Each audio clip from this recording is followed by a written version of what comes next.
우리 마태복음 5장 8절 말씀 같이 읽도록 하겠습니다. 마음이 청결한 자는 복이 있나니 그들이 하나님을 볼 것이며. 아멘. 마음이 청결하다, 마음이 청결한 자가 복이 있고 그 사람들이 하나님을 보게 된다라는 것입니다.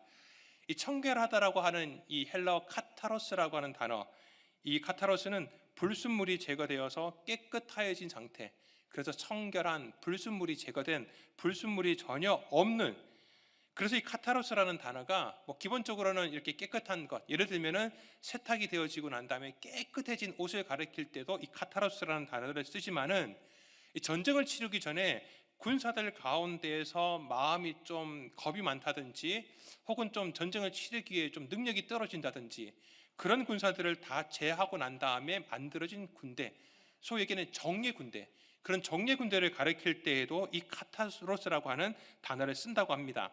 그러니까 이 청결하다, 카타로스하다라는 얘기는 무슨 말이냐, 정말 순수하게 하나의 어떤 그 모습으로 불순물이 전혀 없는 가운데 이루어져 있다라는 얘기죠. 그런데 오늘 말씀해 보니까 마음이 청결한 자라고 합니다. 마음이 청결한 자. 우리가 머리가 청결할 수도 있고 행동이 청결할 수도 있는데 왜 마음이라고 그 청결함의 위치를 분명하게 지정을 했을까요? 왜냐하면 우리 믿음에 있어서, 신앙에 있어서 이 마음이 가장 중요하기 때문에 그렇습니다. 우리의 신앙은 근본적으로 마음으로부터 시작이 됩니다. 그런다고 해서 우리 지식과 행동이 중요하지 않다, 불필요하다는 것은 아닙니다. 그런데 우리가 지식만 가지고 있다면, 그 지식이 우리의 마음과 의지 가운데 전혀 반영되지 않는다면 그 지식 쓸모없습니다. 그냥 알고 있는 것밖에 안 되는 겁니다. 또한 우리가 신앙이 행동으로 나타나는 것 너무나 당연하지만은 그 행동만 한다라는 것, 마음에는 없는데 행동만 한다라는 것, 그거는 절대 본심이 아니지 않습니까? 본심이 아닌 가운데 행동하는 것은 그냥 흉내만 내는 것이고, 그런 흉내 내는 행동은 오래 가지 못합니다. 시간이 지나면 금방 식어버립니다. 결국 우리 신앙에 있어서 가장 중요한 부분이 어디냐? 마음입니다. 그래서 마음이 청결한 자라고, 그리고 그 마음이 청결한 자가 복이 있다라고 우리 예수님께서 말씀하고 계시는 겁니다.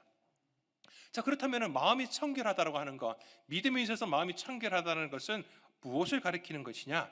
첫째는 거짓이 없는 마음, 거짓되지 않는 깨끗한 마음을 가리킵니다. 다시 말씀드리지만 이 청결한, 이 카타로스라고 하는 단어는 불순물이 전혀 없다라는 겁니다. 그러니까 불순물이 섞여 있는 상태, 그런 상태가 아닌 것, 거짓이 없는 것, 순수하지 못하지 않은 것, 그러니까 깨끗하고 순수한 마음을 가리켜서 청결한 마음이라고 하는 것입니다.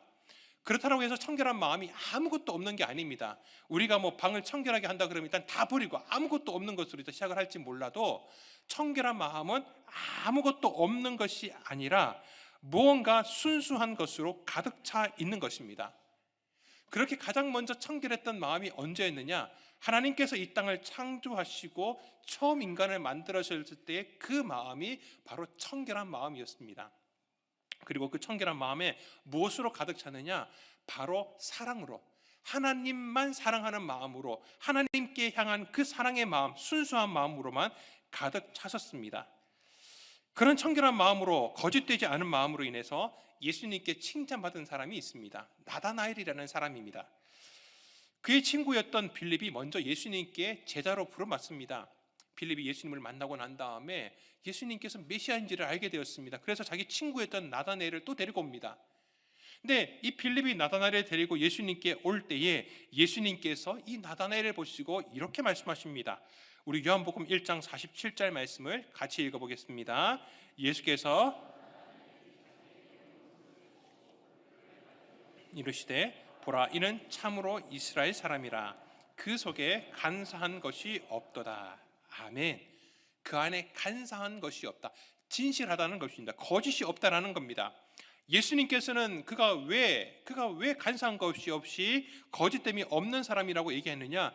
예수님께서는 나다나엘이 지금 오고 있는 이 순간에 이 사람을 안 게 아니라 이미 나다나엘을 알고 계셨다라고 합니다. 그러면서 그가 무화과나무 아래에 있는 것을 예수님께서 이미 보셨다라고 말씀하십니다. 이 무화과나무 아래에 있었다라는 것이 무슨 의미가 있느냐 하면은, 당시 유대인들이 무화과나무 아래에서 했던 것은 말씀을 묵상하며 그 묵상한 말씀을 가지고서 기도하는 것, 기도했던 장소가 바로 무화과 나무 아래였다라고 합니다.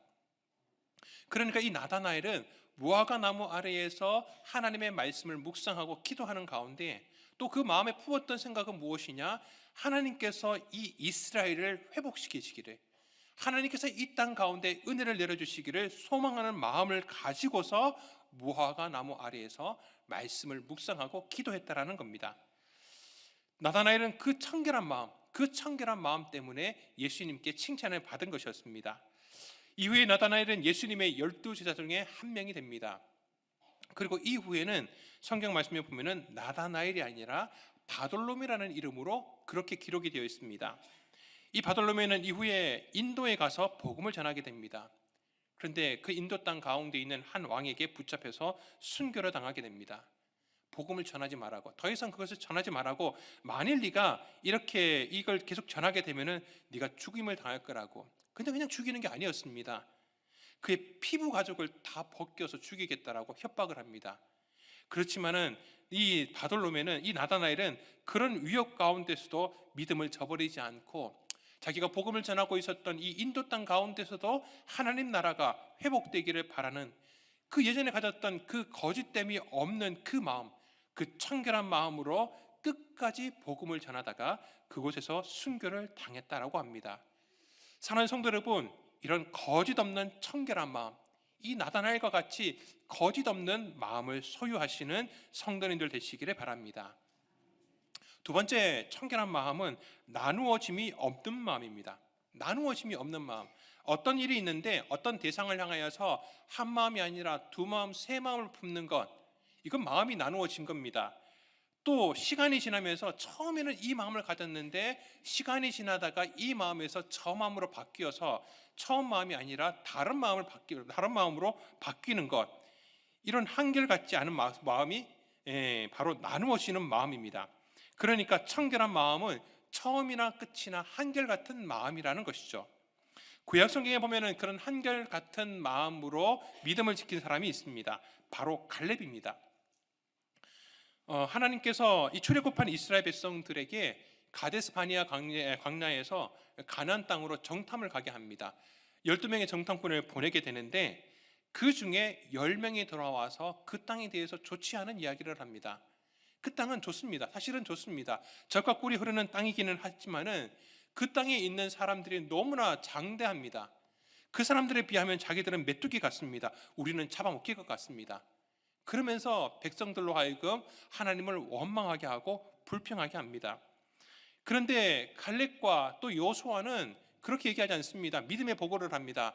하나님께서 우리와 함께 하시면은 우리가 그 땅을 차지할 수 있을 것이라고 믿음의 보고를 합니다. 그러면서 원망하고 불평하고 있는 이스라엘 백성들을 말려봅니다. 그렇지만 이미 그들의 마음은 바뀌어 버렸습니다. 결국 하나님께서는 그 원망하고 불평했던 백성들은 40년 광야 생활하는 가운데에 다 광야에서 엎드려져 죽게 하셨습니다. 다만 갈렙과 여호수아, 이 두 사람만 살아서 가나안 땅으로 들어가게 됩니다.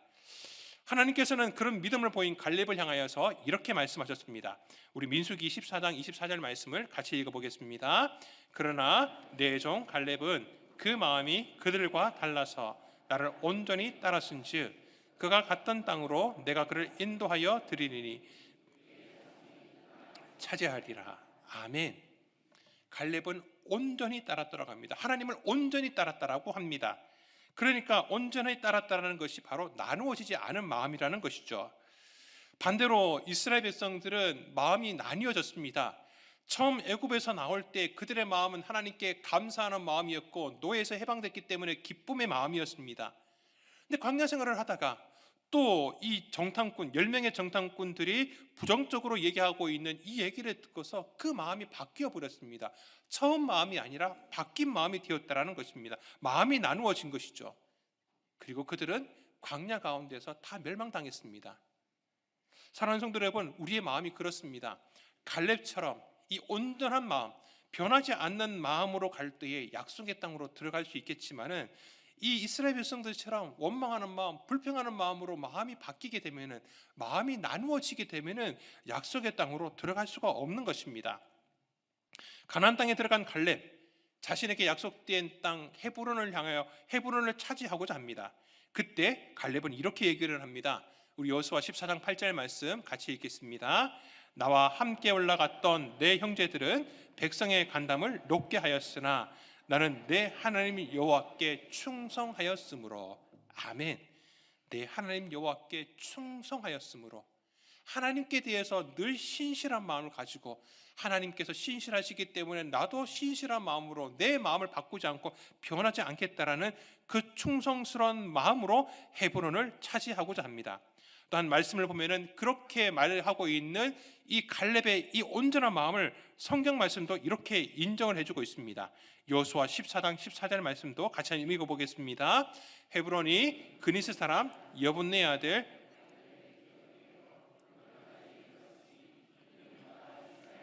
여호와를 온전히 쫓았습니다. 아멘. 그는 처음 가나안 땅에 정탐을 갔을 때에도 하나님을 온전히 따랐지만은 이제 가나안 땅에 들어가서 헤브론을 차지할 때에도 그를 온전히 하나님을 따르는 마음이었다라는 겁니다. 그러니까 처음 마음이나 끝의 마음이나 그의 마음이 바뀌지 않았다라는 것이죠. 그렇게 나누어지지 않는 마음, 그 청결한 마음을 가졌던 사람이 바로 갈렙이었습니다.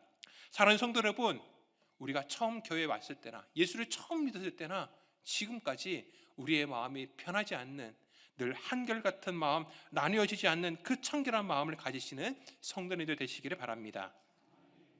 셋째는 바로 그 청결한 마음은 우리 주님의 마음이라는 것입니다. 우리 히브리서 7장 26절 말씀 같이 읽어보겠습니다. 이러한 대제사장은 우리에게 합당하니 거룩하고 악이 없고 더러움이 없고 죄인에게서 떠나 계시고 하늘보다 높이 되시니라. 아멘. 청결한 마음은 예수님의 마음입니다. 조금 전 말씀드렸던 것처럼 정말 하나님을 향한 순수한 사랑으로 가득 찼던 그 마음이 청결한 마음이었고 예수님의 마음에도 그 순수한 사랑으로 가득 차 계셨습니다. 그런 청결한 마음, 사랑하는 마음, 누구를 향한 사랑하는 마음이냐? 바로 우리를 향해 사랑하시는 그 마음이셨기 때문에 우리를 위해서 십자가에 죽으신 것입니다. 바로 우리가 가져야 될 청결한 마음, 궁극적으로는 예수 그리스도의 마음인 것입니다. 사랑하는 성도 여러분, 이렇게 거짓이 없고 늘 변함이 없는 나누어지지 않는 그 마음, 그리고 순수한 사랑으로 가득 찬 바로 그 예수 그리스도의 그 마음, 그 청결한 마음을 그렇게 소망하고 갈급해 하시는 우리 성도님들 되시기를 주님의 이름으로 축원합니다. 자, 그런데 이런 마음의 청결한 마음은 어떻게 이루어지느냐? 어떻게 해야지 우리의 마음이 청결해지느냐? 첫째는 바로 그리스도의 보혈을 통해서입니다. 그리스도의 보혈을 통해서 우리는 청결해지는 것입니다.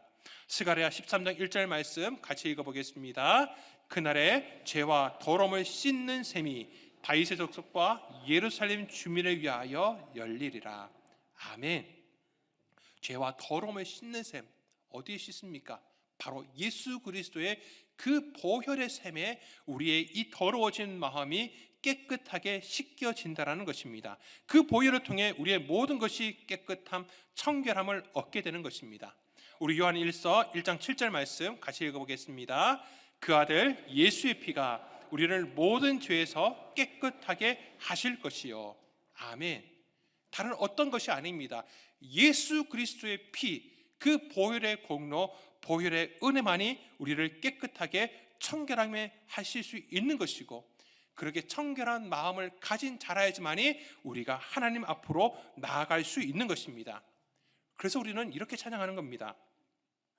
보혈을 지나 하나님 품으로, 보혈을 지나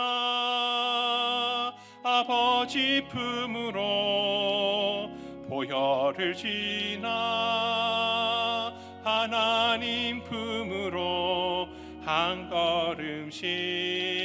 다시 한번 우리 찬양하겠습니다. 보혈을 지나 하나님 품으로, 보혈을 지나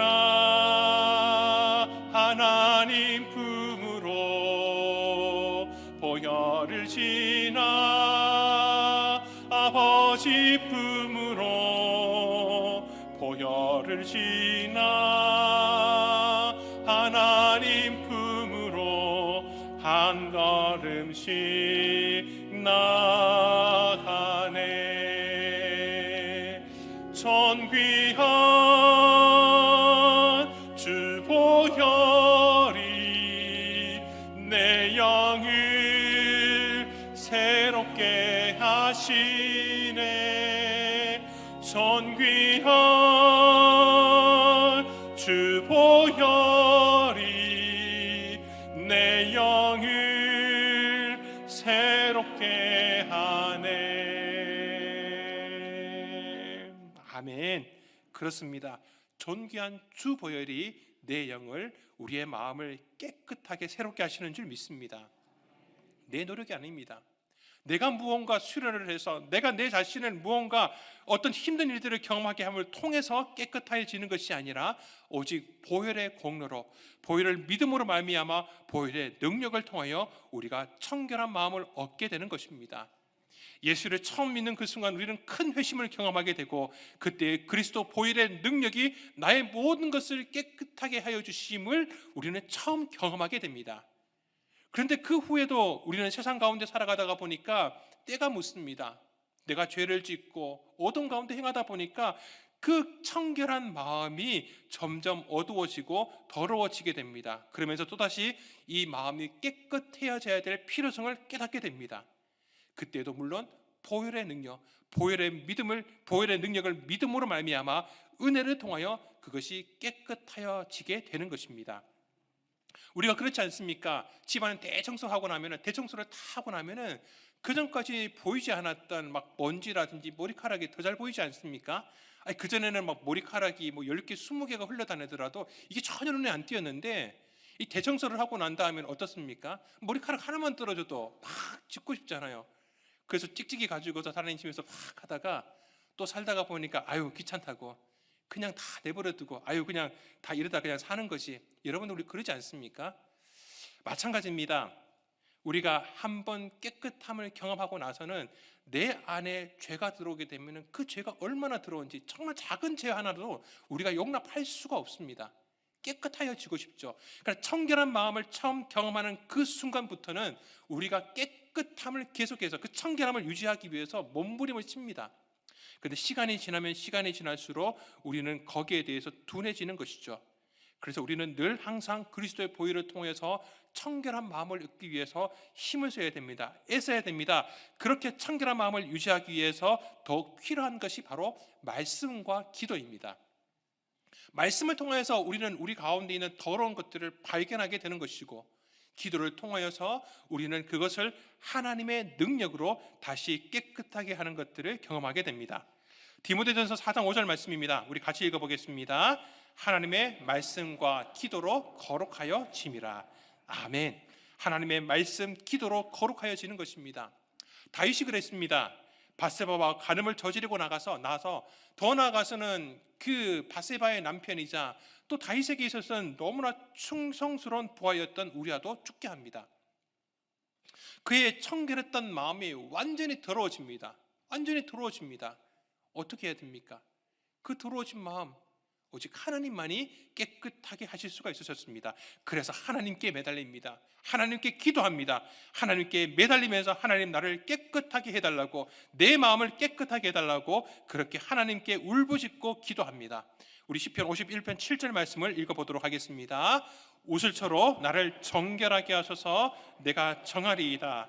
나의 죄를 씻으소서. 내가 눈보다 희리이다. 아멘. 주님만이 깨끗하게 하실 수 있다는 것 다윗은 너무나 잘 알고 있었습니다. 그러면서 무엇보다 자기에게 정한 마음, 깨끗한 마음을 허락해달라고 부르짖습니다. 51편 10절 말씀 같이 읽어보겠습니다. 하나님이여 내 속에 정한 마음을 창조하시고 내 안에 정직한 영을 새롭게 하소서. 아멘. 이렇게 부르짖을 때, 이렇게 부르짖고 있을 때 하나님께서 그 마음, 어둠 가운데 있는 그 마음, 때로 인해서 너무나 그 죄로 인하여서 지저분해지고 아예 그냥 검게 만들어졌던 그 마음을 흰눈보다 흰옷보다 더 깨끗하게 청결하게 해주시는 은혜를 누리게 됩니다. 한번 보혈의 은혜로 죄 씻음을 경험한 마음에 청결함을 경험한 그 성도는 그 청결한 마음을 계속해서 갈급해 할 수밖에 없습니다. 깨끗함을 아는 사람은 깨끗함을 계속해서 갈구할 수밖에 없다라는 것입니다. 그렇기 때문에 한번 청결함을 경험한 사람, 한번 보혈을 통해서 회심한 사람들은 계속해서 이제는 말씀과 기도를 통하여서 청결한 마음을 유지해 가게 되는 것입니다. 그렇게 청결한 마음으로 살아갈 때에 오늘 마태복음 5장 8절에서 얘기하고 있는 것처럼 비로소 우리가 하나님을 보게 되는 것입니다. 마음이 청결한 자, 그는 하나님을 보게 됩니다. 하나님을 본다는 것이 무슨 의미겠습니까? 사실 하나님은 영이시기 때문에 우리의 이 영적인 눈, 우리의 육적인 눈이 육안을 가지고서는 하나님을 볼 수가 없습니다. 그러니까 우리가 하나님을 볼 수 있다라는 것, 하나님을 보게 된다라는 것은 우리의 눈으로 본다라는 것이 아니라 그분의 존재하신 바로 앞에 내가 서게 된다라는 것입니다. 그리고 그분과 함께 인격적인 나눔이 있다라는 겁니다. 그런 의미에서 우리는 하나님을 보게 되는 것을 이렇게 생각할 수가 있습니다. 첫째는 내세뿐만 아니라 우리 현세 가운데서도 하나님과 교제를 누리는 것입니다. 우리가 하나님 보기 위해서 가장 쉬운 방법은 지금 하늘나라 가는 겁니다. 하늘나라 가시면은 하나님을 볼 수가 있습니다. 혹은 마지막 심판 때에 우리는 주님 앞에 다시 서게 되는 것입니다. 그때는 우리가 주님을 얼굴과 얼굴을 맞대면서 볼 수 있게 됩니다. 하지만 그 내세뿐만 아니라 우리는 현세 가운데서도 그런 하나님을 보게 되는 은혜를 경험하게 됩니다. 어떤 방법이냐? 바로 하나님의 영광을 누리는 것, 혹은 그분과 친밀한 교제를 나누면서 우리는 하나님을 볼 수 있게 됩니다. 마음이 청결한 사람은 만물 가운데에서 그 만물을 창조하신 창조주의 흔적을 보면서 하나님의 영광을 깨닫게 됩니다. 하지만 마음이 청결하지 못한 사람은 그곳에서도 어떤 것도 보지를 못합니다. 최초로 지구 밖으로 우주여행을 한 사람이 소련인이었던 가가린이라는 사람입니다. 그가 처음 이제 우주선을 타고 지구 바깥으로 나가서 우주여행을 하고 지구로 귀환합니다. 그리고 난 다음에 이렇게 얘기를 했답니다. 저는 우주선을 타고 지구 밖으로 갔지만 그곳에서 하나님의 흔적은 발견할 수가 없었습니다. 하나님은 절대 없습니다. 내 눈에는 하나님이 보이지 않았습니다. 이 사람은 참 불행한 사람입니다. 불행한 사람입니다. 그런데 미국의 제임스 어윈 대령이라는 사람이 있습니다. 그는 아폴로호를 타고서 달에 4번째로 착륙한 사람입니다. 그런데 이전 비해서 또 이후에 비해 가지고 이 사람은 달에서 가장 많은 시간을 보낸 사람입니다. 그렇게 여러 시간 동안 달을 탐사하고 나서 지구로 귀환했을 때에 많은 기자들이 어윈 대령에게 물어봤습니다. 어윈 대령님, 혹시 달나라에 가기가 뭔가 특별한 것이 보이던가요? 그랬을 때 어윈 대령은 이렇게 대답했다고 합니다. 내가 달에 도착하자마자 느낀 것은 하나님의 창조하심과 그분의 위대하심이었습니다. 그분의 위대하심이었습니다. 같이 지구 밖으로 나가서 우주를 봤음에도 불구하고 가가린은 내 눈에는 하나님이 보이지 않았다고, 하나님은 없다라고 얘기했지만은 어윈 대령은 달에 발을 내딛자마자 하나님의 창조하신 이 가운데 그분의 영광과 그 위대하심을 그의 마음 가운데 바로 깨달았다는 것입니다. 그가 바로 그 마음이 청결한 사람이었기 때문에 그렇습니다. 우리가 그렇지 않습니까? 하나님께서 이 창조하신 아름다운 세상 가운데 살다가 보면은 세상 사람들이 알지 못하는 하나님의 이 창조의 위대하심을 우리가 경험하게 됩니다. 지난주 이제 벚꽃놀이 때문에 벚꽃이 쫙 피고 있으니까 여러분들 많이 꽃 구경하러 가시지 않았습니까? 저도 이제 이 동네에 벚꽃 구경을 한번 해보겠다 싶어가지고 호만천을 가려고 생각을 했었습니다. 근데 호만천을 가려고 하니까 꽃보다 우리 성도님들을 더 많이 만날 것 같아가지고 호만천을 피했습니다. 대신 어디로 갈까? 이 근처에 뭐가 있을까? 이렇게 찾아보니까 대성리에 벚꽃이 많다 그러더라고요. 그래서 대성리를 갔습니다. 거기 북한강 강변에 엄청나게 이렇게 벚꽃길이 잘 돼 있더라고요. 근데 다니다가 보니까 예수 믿는 사람하고 예수 믿지 않는 사람이 조금 구분이 되더라고요. 예수 믿지 않는 사람들은요, 거기서 그냥 벚꽃 보면서 와 그러면서 그냥 거기에서 사진 찍고 그게 푸사에 올리고 또 인스타에 올리고 그러기 바쁜데, 그래도 하나님 믿는 사람, 예수 믿는 사람은 뭔가 좀 다르더라고요. 지나가는데 뭔가를 흥얼흥얼거리면서 가시더라고요. 딱 들어보니까 이 찬양이더라고요. 주님의 높고 위대하심을 내 영혼이 찬양하네. 주님의 높고 위대하심을 내 영혼이 찬양하네.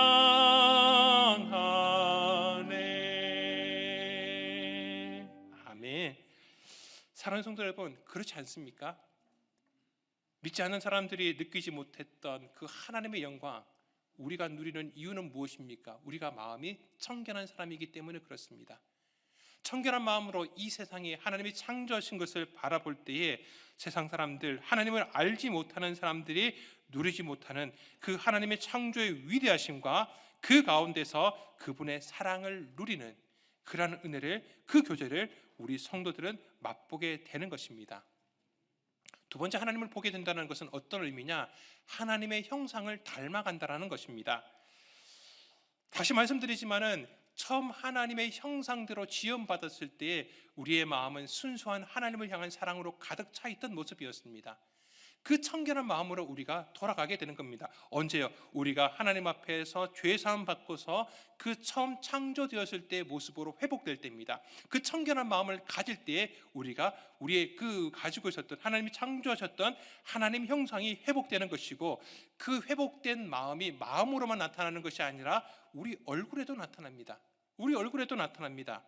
그러면서 우리 마음에 다시 새롭게 가득 찼던 그 순수한 사랑의 마음을 가지고 우리는 하나님만 사랑하는 것이 아니라 함께 구원받은 우리 믿음의 형제 자매들을 사랑하게 되는 것입니다. 그렇게 우리 형제 자매들을 사랑의 눈으로 바라보게 될 때에 우리는 그곳에서 또한 하나님을 보게 되는 것입니다. 요한일서 4장 12절 말씀 같이 읽어보겠습니다. 어느 때나 하나님을 본 사람이 없으되 만일 우리가 서로 사랑하면 하나님이 우리 안에 거하시고 그의 사랑이 우리 안에 온전히 이루어지느니라. 아멘. 하나님의 형상을 닮아가는 우리들의 모습에서 하나님을 보게 되는 것입니다. 자, 우리 그런 의미에서 옆에 분을 보시면서 당신의 얼굴에서 하나님을 보게 됩니다. 네, 한번 해보시게요.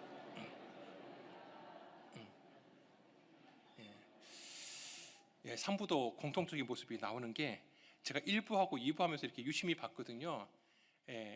절대 옆에 계시는 같이 사시는 남편하고 아내에게는 절대 하기 싫어하시는 눈빛이 너무 잘 보입니다.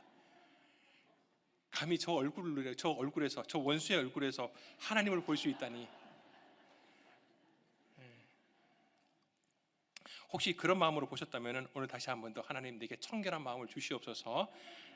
그러고 나서 한번 보시고 안 된다 싶으시면 10번이라도 100번이라도 하시고, 정말 여러분 옆에 계시는 분이 바로 하나님의 형상을 닮은 하나님의 모습 그대로 우리가 볼 수 있는 사랑스러운 우리 형제 자매들인 줄 믿습니다. 말씀을 맺습니다. 시편 24편에서 다윗은 이렇게 고백합니다. 우리 24편 3절 4절 말씀 같이 읽어보겠습니다. 여호와의 산에 오를 자가 누구며 그의 거룩한 곳에 설 자가 누구인가? 곧 손이 깨끗하며 마음이 청결하며 뜻을 허탄한 데에 두지 아니하며 거짓 맹세하지 아니하는 자로다. 아멘. 우리 사랑하는 성도님들은 청결한 마음을 이미 가지셨기 때문에 오늘 시편 다윗이 고백하고 있는 것처럼 주의 산에, 주의 말씀 가운데, 주님의 예배 가운데, 은혜 가운데 올라오신 줄 믿습니다. 그런 마음이 아니셨다면 이 예배 자리에 올 수가 없었을 것입니다. 또한 하나님께서도 그런 청결한 마음을 가지고서 찾아오는 그 사람을 하나님께서는 당신의 얼굴을 보여주고 싶어 하십니다. 그 주님과 교제하면서 또 아름다운 이 창조의 세상 가운데서 그분의 영광의 은혜를 누리는 가운데에서 우리 함께 우리 모든 성도들에게 하나님의 얼굴을 보여주심으로 말미암아 세상 가운데에서, 정말 세상 가운데에서 하나님이 살아계심을 나타내 보여줄 수 있는, 하나님의 얼굴을 보여줄 수 있는 우리 모든 믿음의 성도님들 되시기를 주님의 이름으로 축원합니다.